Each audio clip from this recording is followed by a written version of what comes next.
Climate change से बारिश में हो रहे बदलावों से निपटने के लिए मिशन मौसम शुरू। बारिश को सूखा प्रभावित एरिया की तरफ मोड़ने की तैयारियां। बिजली गिरने की घटनाओं में भी कमी लाने की तैयारी। मौसम जीपीटी से तेज पूर्वानुमान। बहुत स्वागत है आपका द प्रिंट लाइंस में। मैं हूं अभिनेंद्र।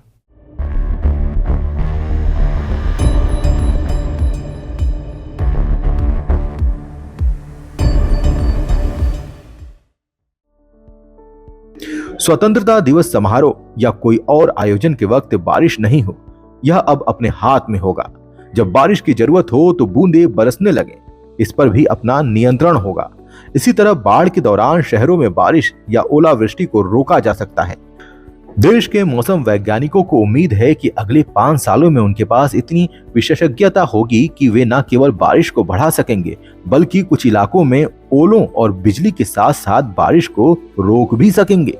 इस मिशन का उद्देश्य भारत को क्लाइमेट स्मार्ट और वेदर रेडी बनाना है, ताकि बादल फटने सहित किसी भी मौसम की घटना को अनदेखा न किया जा सके। इसके साथ ही चैट जीपीटी के आधार पर मौसम जीपीटी भी बनाया जाएगा, जो यूजर्स को मौसम की जानकारी अलग अलग फॉर्मेट में झटपट उपलब्ध कराएगी।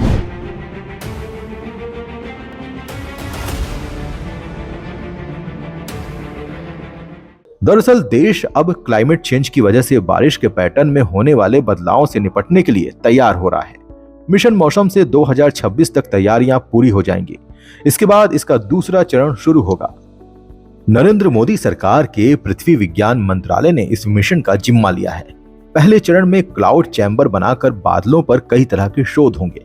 इसमें बादलों से होने वाली बारिश को कम करवाने की तैयारी के साथ ज्यादा बारिश वाले बादलों को ऐसे एरिया की तरफ भेजने की कोशिश होगी जहां सूखे या कम बारिश की स्थिति है। इतना ही नहीं, पूर्वानुमान को बेहतर करने के लिए देश में 2026 तक रेडार की संख्या 100 तक कर दी जाएगी। पृथ्वी विज्ञान मंत्रालय के सेक्रेटरी डॉक्टर एम रविचंद्रन ने बताया है कि अभी देश में 39 रेडार का नेटवर्क है। मिशन मौसम के तहत 2026 तक इसे बढ़ाकर 100 रेडार किए जाने हैं। 25 रेडार के ऑर्डर दिए जा चुके हैं और 20 के जल्द दे दिए जाएंगे। रेडार के साथ विंड प्रोफाइलर का नेटवर्क भी बढ़ाया जाएगा। उन्होंने कहा कि IITM पुणे में इसके तहत एक क्लाउड चैम्बर बनाया जाएगा। यहां बादलों पर रिसर्च होगा। इसमें बादलों पर कई तरह के प्रयोग किए जाएंगे।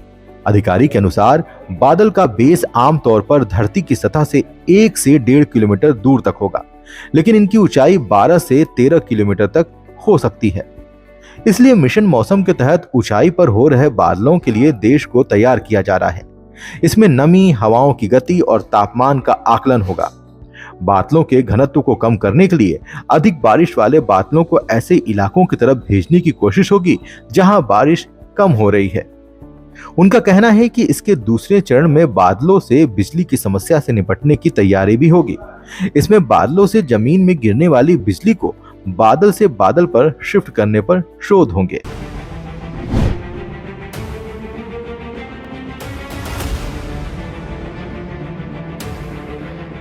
मिशन मौसम के तहत मौसम जीपीटी की शुरुआत होगी। एआई पर आधारित इस ऐप के जरिए आप लोग मौसम से जुड़ी जानकारी ले सकेंगे।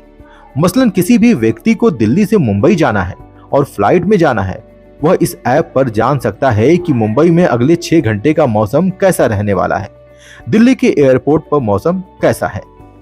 देश ही नहीं, विदेश के मौसम की जानकारी भी यहां मिलेगी। वहीं किसानों के लिए इसके तहत एक आसान नंबर जारी किया जाएगा। उसे डायल कर किसान अपने एरिया के मौसम का पूर्वानुमान ले सकेंगे। यह जानकारी SMS के जरिए मिलेगी, ताकि जिनके पास स्मार्टफोन नहीं है उन्हें भी यह जानकारी मिल सके।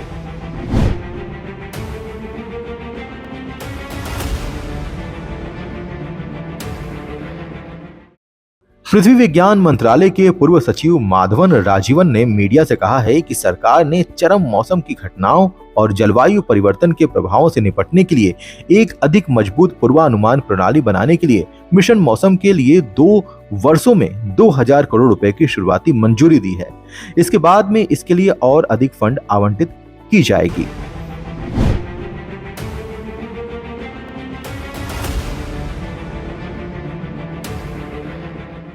अमेरिका, कनाडा, चीन, रूस और ऑस्ट्रेलिया सहित अन्य देशों में वर्षा को रोकने और बढ़ाने की तकनीकों का उपयोग पहले से ही किया जा रहा है। वहां सीमित तरीके से विमान का उपयोग करके क्लाउड सीडिंग की जाती है। इनमें से कुछ देशों में फलों के बगीचों और अनाज के खेतों को नुकसान से बचाने के लिए ओलावृष्टि को कम करने के उद्देश्य से क्लाउड सीडिंग प्रोजेक्ट्स पर काम हुआ है, जिन्हें ओवर सीडिंग कहा जाता है।